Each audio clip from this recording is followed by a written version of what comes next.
So we'll make a start. Good morning, everyone. Morning. You know, you can be a bit louder than that. Good morning, everyone. Morning. Lovely. Now, you see, as a speaker, that's like it's a psychological thing because it means two things. Basically, one, it wakes you up and it makes it sound like you're listening, but also it gives you the fear factor because you think, oh, this guy's one of these audience participation kind of guys, so he might pick on us. And either way, whether you're happy or if you fear something, either way, it wakes you up. So that's a little speaker trick there for you. So, but hopefully you don't fear anything. That's the main thing. Hopefully we're all happy and awake and everything. So I've always wanted my name in lights. I've made a big slide. My name is Gus Bhandal. And if you Google, actually don't Google that. Google my business name. If you Google that, you'll see all sorts of crap. Don't do that. So I've been in marketing for a very long time. I've been in marketing for roughly around 25 years. I remember the original TED Talk. If you have no idea who Bill and Ted are, please ask your parents. But basically, I've been in marketing for years.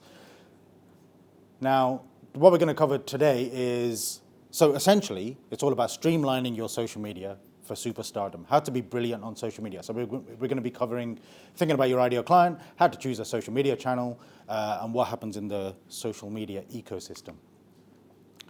Now, I have this is not a sales pitch, but I have a trademark system, which is the social superstar strategy. And it covers quite a lot of stuff, like, all about your brand, your network, your clients, your marketing output, your social media, etc. And that's kind of what it covers. But we're going to be covering the bit about marketing and about social media and how to kind of streamline. So before you start, the most important thing is think about your ideal client. For the businesses that you work in or the businesses that you run, etc., do you know who your ideal clients are?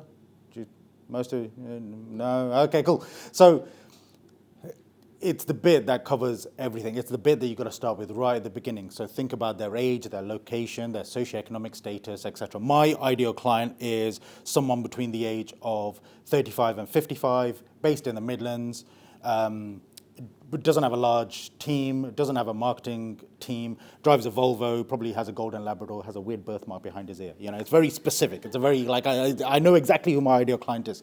But obviously, if you don't have a weird birthmark, that's okay. You'd still be an ideal. But think about who that is, because all your marketing output will be talking to that person. One of these things is when you try selling to everybody, you end up selling to nobody. Hi. So think about your ideal client, the age, location, status, hobbies, interests, where they hang out, etc. And think about their pain points. What are their problems? So what is the solution that you're providing, and why would they come to you? Why would they want that solution? So what is their pain points? The little caveat here is that most marketers, so I've been, like I said, I'm a very old man, I've been in marketing for years, and we always kind of talk about, well, you have these client personas, etc. Nowadays, personas are very disparate. There's lots of different things. So for example, you could have two people that are the same age, but one of them is into, I don't know, Netflix films, and the other one likes documentaries or something like that. So there's a lot of caveats. It's all of a sudden our ideal clients get smaller and smaller because they're into so many different things. So think about it as a generic in terms of age, location, etc. Who do we want to talk to? The very first thing, if you haven't already, and I appreciate for some of you this may be teaching you to suck eggs. If you run a business or if you're in a company, the very first thing you should do is have a Google business profile. No, that's a lie. The very first thing you do is to decide on what your company name is. After that, you should go and have a Google business profile. So quite literally, you just go to Google and just Google business profile, and it tells you everything. And it's a place on Google where you can put your maps, your photos, your logos, your location, your phone number, your website, all that kind of stuff. Treat Google Business Profile like a social media channel. It's where you can put posts on there, you can put images, you can use it kind of on a regular basis. It's not just, don't just leave, stick it on there and leave. Now, I have a hashtag MGuruUK. If you go to Google and type in MGuruUK, you'll the first 10 pages are all about me, arrogantly. But it's because I use that hashtag everywhere. It's my hashtag, I use it everywhere, etc. You don't want to sit at the front? You can, you're welcome. You don't have to. Welcome. So, hashtag, I've put it on my Google business profile, so that's one of the things. If you have a company hashtag and you use it in your social media channels or on your website, etc., stick it in your Google business profile as well. So I just tell people, search either my name, my hashtag, or my business name, and you'll find me, basically. And then Google Analytics. If you have a website, make sure your website is connected to Google Analytics so you know where your traffic is coming from. I think that's really important. Most people have a website and they're just like, oh yeah, I'm sure it's read at some point. Google Analytics tells you whether it is or it isn't. Now, choosing a channel. the social media ecosystem. Now, here are a million channels. We have Messenger and WhatsApp and Pinterest and Clubhouse and Mastodon and Twitter and Tumblr and Twitch and Parler and Weibo and Viber and all that, and OnlyFans, whatever that is. But there's loads of channels here. And basically, we end up killing ourselves with marketing and just like trying to be everywhere. We've got all these new channels like T2 and, well, T2's dead now, but Spill, and there's a social media channel called No Name. It's like, what a weird name, etc. And it's just never ending. But the most important thing is, think about the Champions League of social media. So it's a terrible football analogy, but in the UK, in the Premier League, the top 4 teams go into the Champions League. At the end of the season, they go into the Champions League, etc. The top 4 will always be, or have been for a while, LinkedIn, Facebook, Instagram, and Twitter, in my opinion. However, Twitter is on its way out. It's dying. Elon Musk is killing it for some reason. I still think it's one of the best social media platforms. The only problem is nobody hangs out there. And what's the point? You're just like pissing in the wind, right? What's the point of that? So, excuse my language. We'll cut that out. So, the TikTok and Threads are going to replace Twitter. And it's kind of one or the other. Threads is still fairly new. It's kind of like, obviously, it's an Instagram channel. It's one of their side things. They don't have enough features for it to completely take over Twitter. But essentially what Mark Zuckerberg did was he hired loads of ex-Twitter kind of developers, which Elon Musk obviously didn't like, and essentially is going to try and make it a new Twitter. But then you have TikTok. TikTok's had nearly 3 billion downloads. So there's people using it all over the world. Whether it's good for business or not is a different matter. I think that's what, TikTok specialists will tell you it is. They'll all say, yeah, it's brilliant, etc., and then they'll try and sell you a crappy service. It's all about using the top social media channels, the Champions League of social media channels, for your business. Now, I appreciate there's a lot of text on this slide, so don't worry too much about the text, but essentially, every platform has a nuance. What most people do is when they create content across social media, they try to be everywhere. They try to do all things to all men. And then you post it everywhere. Does anybody use a social media scheduler here? No? Good.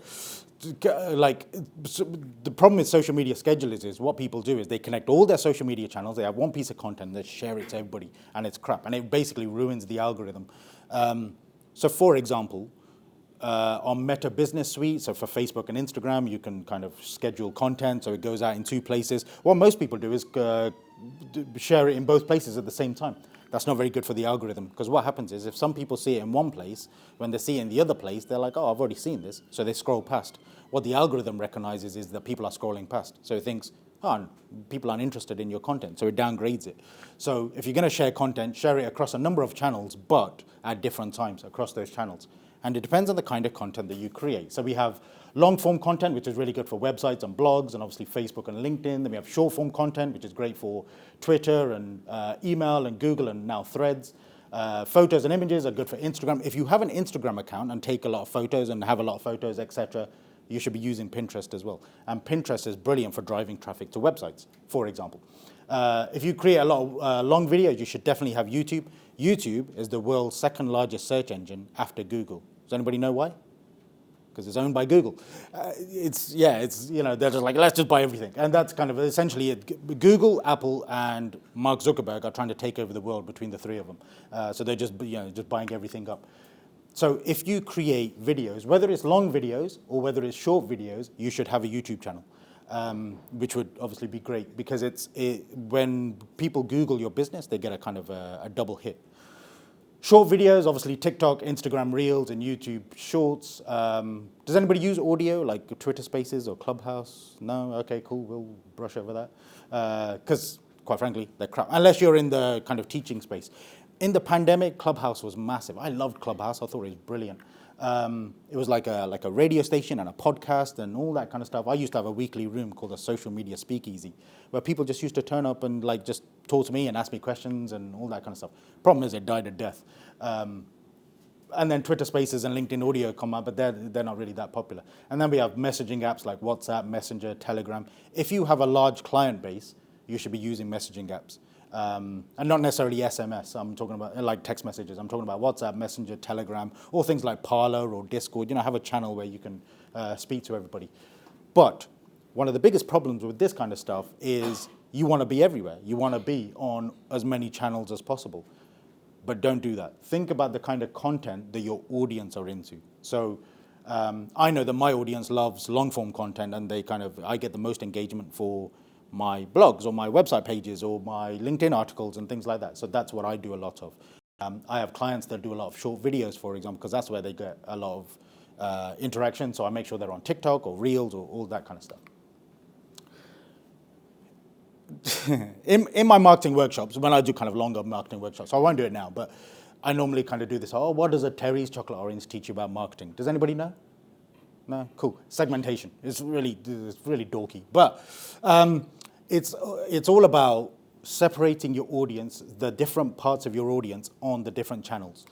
So the main thing is you don't need to be everywhere. Think about who your ideal clients are. Think about the kind of channels that they use and where they hang out, and then think about the kind of content that they would want to read. The most important thing to streamline your social media is to not be everywhere, okay? So avoid choice paralysis in your audience. You know, when sometimes you meet people and you got a business card and you hand out a business card, on the back it's got like 10 different social media logos or whatever. Yeah, find us on all these places. You just think, yeah, but where do you actually do your best work? Because there's no way you can be the best on every single social media channel.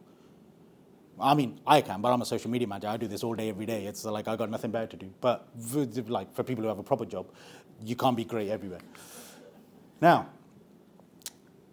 if you streamline your social media and you I always recommend pick 2 or 3 channels where you're going to absolutely smash it and just like be brilliant on those channels. For me, for example, it's LinkedIn and Instagram. Used to be LinkedIn and Twitter, and then Elon Musk. Don't get me started on him again.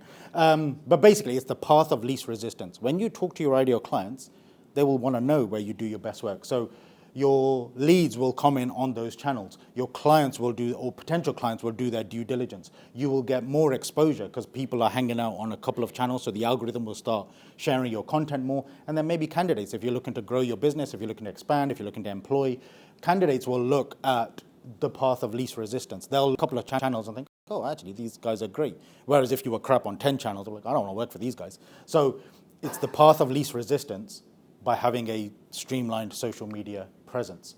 Now, the social media or the digital marketing ecosystem, I should say, nice and simple. I mean, it's a really crappy flowchart created in Canva, but anyway, it does the job, right? So your customers will come in, they'll look at your Google business profile, they might read your blog, or they might look at like people that you work with. Then they will go to your social media, they'll look at your organic social media, like your Facebook and your LinkedIn, etc. They might look at your advertising, your Google ads, your Facebook ads. Then they might you might grab them into your ecosystem to send them email marketing. So you do the specific outreach, and then offline, whether you meet them at networking or whether you meet them at events or they pick up the phone or, et cetera, or they come into your office and all that kind of stuff. Essentially, that's the really simple kind of route. What you don't want to do is get people to go everywhere. You don't want to have loads of social media channels. You don't want to have, a number of websites or different places or different services and all that kind of stuff. When you capture them from email marketing, you want to segment your audience appropriately, etc. But it's a really simple digital marketing ecosystem. The bit that covers everything, hence why I put it in big letters across the top, is content. It's all about your content. So if you think about your ideal client, where they hang out, what channels they are on, how you can get in touch with them, everything relates to your content. Quite frankly, if your content is shit, it's not going to go anywhere. They're not going to care, right? So think about your audience. Think about the kind of content they prefer. Now, the slide with the short form, long form, YouTube, Facebook, LinkedIn, all that kind of stuff. Think about the kind of content that like I said, my audience like long form content. They like reading the content, they like reading the stories, they like getting to an end and all that kind of stuff. So I know that that's what works for me. For you, your audience might prefer short videos, or they might prefer long videos, or instructional videos, or they might prefer reading blogs, or whatever it may be. Think about who your ideal audience are and what they prefer. Think about the kind of content that you like creating as well. If all your audience prefer short videos, but you prefer writing long blogs, think about how you can kind of match the two. And then the most important thing, are you providing a solution to their pain points? I think that's probably the key here. What most people do is they go straight in for the solution. A really easy content marketing strategy is find the pain, agitate the pain, provide a solution. Don't provide a solution straight away. So for example, and this is a really crappy example, I'll tell you. So the mattress salesman. The mattress salesman will find your pain point and say, oh, you're having trouble sleeping, right? And then they'll agitate that pain and say, well, if you're having trouble sleeping, then that means you've got a bad neck, you've got a bad back, you're lethargic at work, your wife hates you, your dog's going to leave you, all that kind of stuff. And then they found the pain, they agitated the pain, they provide a solution. Well, you should buy our mattress. At that point, you think, shit, yeah, I need this mattress. That's great, I'm going to buy this mattress. If somebody knocked on your door and said, hey, you want to buy a mattress? You're like, no, thanks. Because they haven't agitated that pain, they haven't found your pain points there, etc. So when you think about your content marketing and what your audience prefer, why are they coming to you? What's the solution that you're providing, but what is the pain point that you're fixing? Okay? Most people go straight for the solution. This is what we do for a living. And generally, nobody cares. What they want to know is, what you're going to do for us. What do we get? What do we achieve? Why should we give you this money? Okay? Social media and digital marketing is all about two-way conversations. So it's all about getting engaged. So one of the things that I do a lot is engage with local businesses, engage with people I've met at networking. Hopefully I connect to everybody here, for example. And it's about creating brand advocates and ambassadors. So people who aren't necessarily your ideal clients, they'll go away and talk to you. It becomes a massive referral network. Social media is great for that. The people who are actually your audience could be massive, but the people who are actually going to buy from you is small. It's always going to be a small percentage. But what you want to do is make sure that the rest of those people know that you're good. So when they talk to other people, they start talking about you as opposed to somebody else. So if somebody says, hey, I'm looking for a brilliant social media manager who also happens to be incredibly handsome, obviously people come to me. That's kind of how it works. And that's what social media does. It's all about creating those brand advocates, those ambassadors. It's about giving value, being supportive, and reciprocating work. So make sure that don't treat social media like a one-way channel. It's all about that two-way channel. It's about having conversations, engaging with others, being good to others. What we would want people to do to us, we do to them, basically. And always be consistent. Whatever you do with social media, don't kind of post every day for a week and then don't post for a month. It's about being consistent, being regular, etc. If you can only manage one post a week, that's fine. Do that one post a week, every week, for the rest of it. If you can manage more, great. So, the purposes of being efficient is you avoid choice paralysis in your ideal audience. You create a positive echo chamber. What you want to do is make sure that people get together to talk to one another, but you're speaking to the right people. So, because the whole point is you want to get people into your ecosystem, so whatever you say, the pain points that you're providing a solution for, the people in your echo chamber understand it. Use the different platform nuances, again, the slide about videos, long form, short form, content, etc. The Ron Seal, anybody old enough to remember Ron Seal? Yeah, no? Yeah, I don't like. It's all about, it does exactly what it says on the tin. When I land on your social media pages, when I land on your blog, on your website, etc., do you tell us exactly what you do? Whatever you do, don't go to my website. It doesn't. I say all sorts of crap on my website. So I need to change it. It's in the process. But everywhere else, if you go to my LinkedIn, it says this is what I do. If you go to my Instagram, it just says this is what I do. It's the Ron Seal marketing strategy. It does exactly what it says on the tin. So make sure. So if I give you any advice today, if you're going to leave with anything, go and check your bios, the biographies of all your social media channels. Just make sure that it says exactly what you do for a living and the pain points that you provide a solution for. Okay, you are this. This is your problem. This is how we provide the solution. Perfect. That's all you need to do across your bios. And then it's easier to give value. It's much easier to give value when people know exactly who you are and what you do. Now, it's all about the compound effect. So in terms of, so it's the 1% rule. And I read this in Stephen Bartlett's book. Some people like him, some people don't. But it was, every day, if you try and be 1% better, you're gonna keep improving, right? And it's the whole cliche, just be better than you yesterday and all that kind of crap.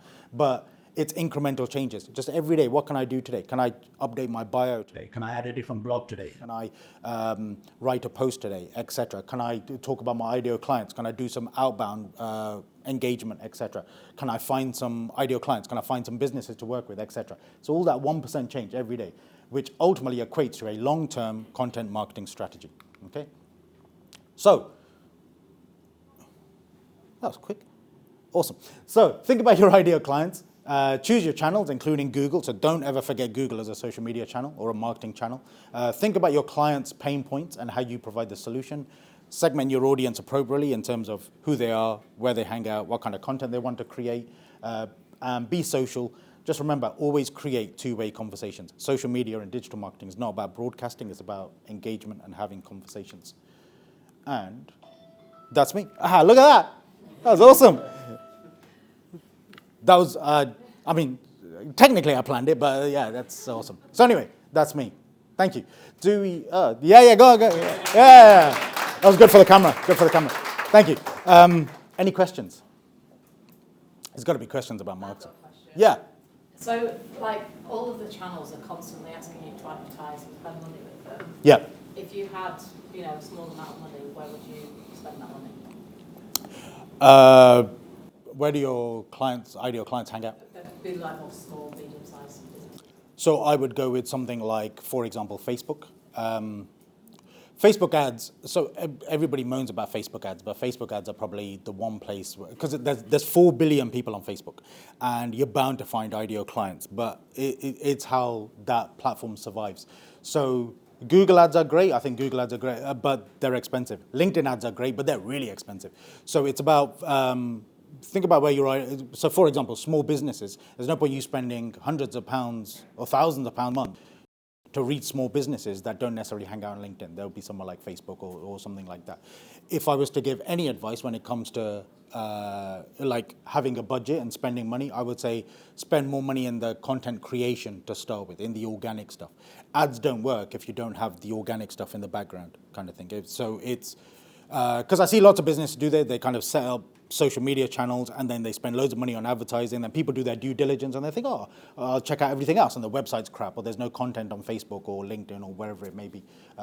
So in the initial stages, I appreciate I don't know your business, so I don't know if you've already done this, but for example, for the purposes of everybody, start with the organic strategy first and do all the kind of the free stuff and kind of make sure that your profiles say the right thing and you're reaching the right people and all that kind of stuff, then spend money. And I would always start with Facebook and Google, and then if you work with bigger businesses, then somewhere like LinkedIn. That's kind of where I would spend my advertising money. What I wouldn't do is spend it on Twitter, so don't do that. Okay, that's cool.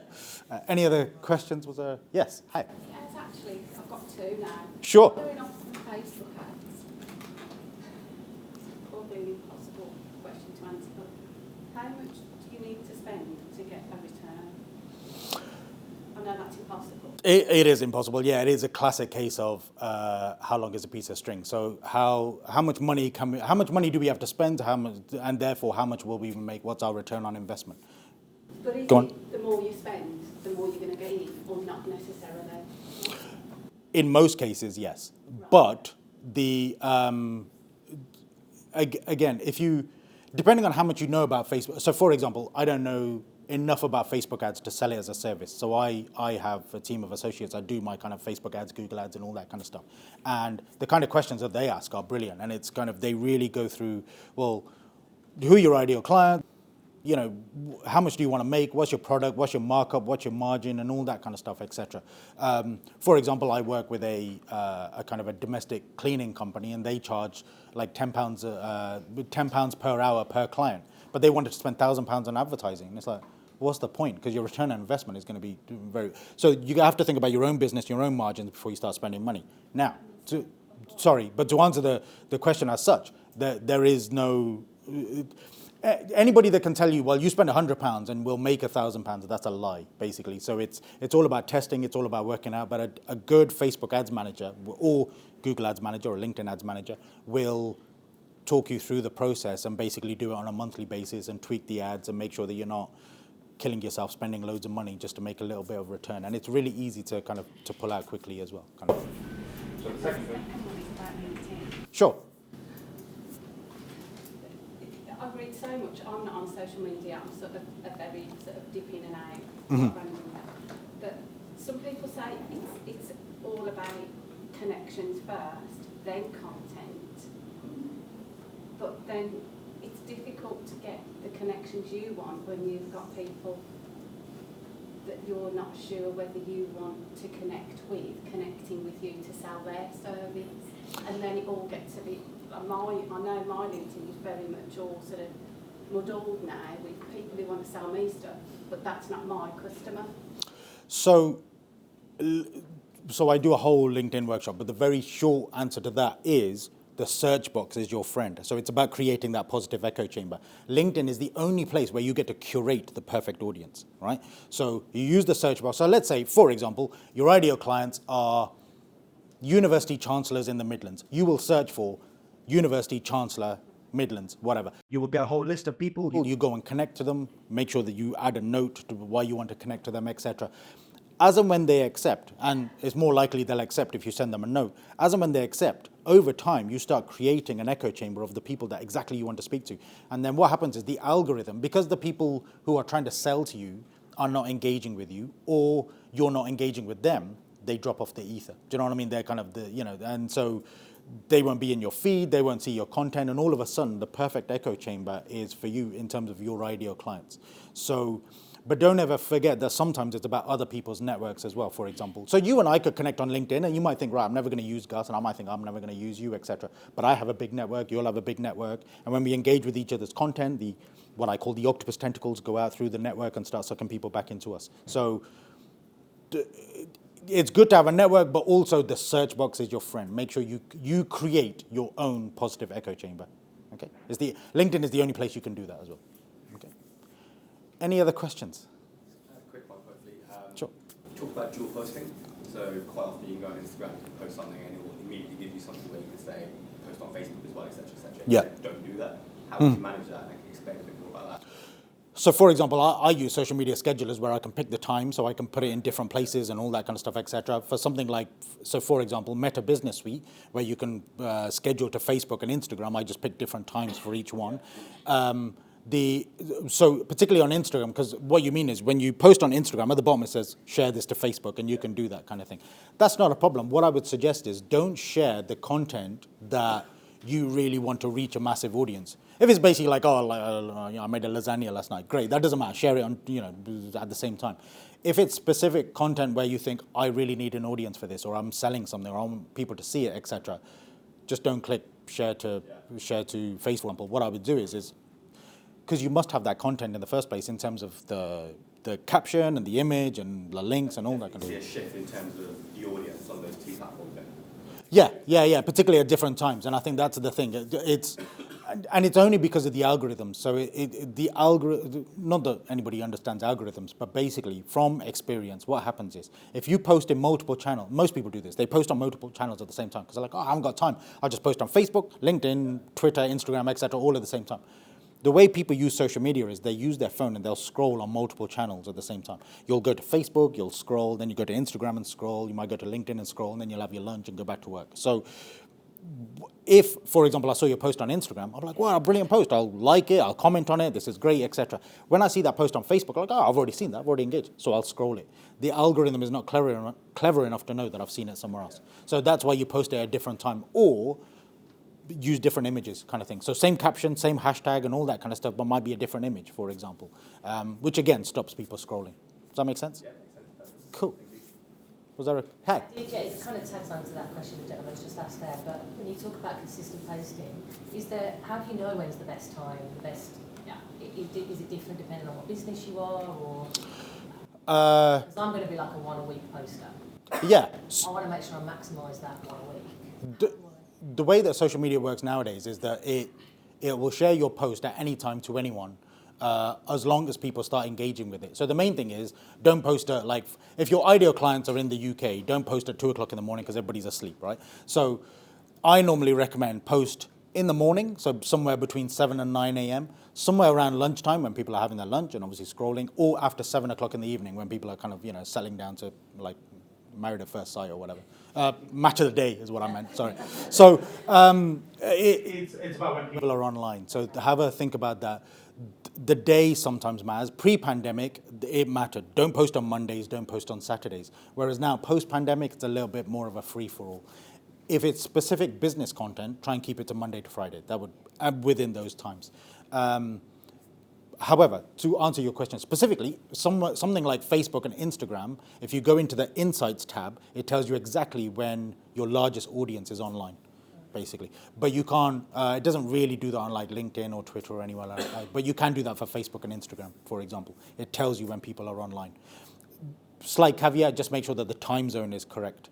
because on my Instagram it says all my audience are online at like 9 o'clock at night. It's like, that's brilliant, and it's not. It's because it's American time, so actually it's like midday or whatever. So just check the time zone. Any other questions?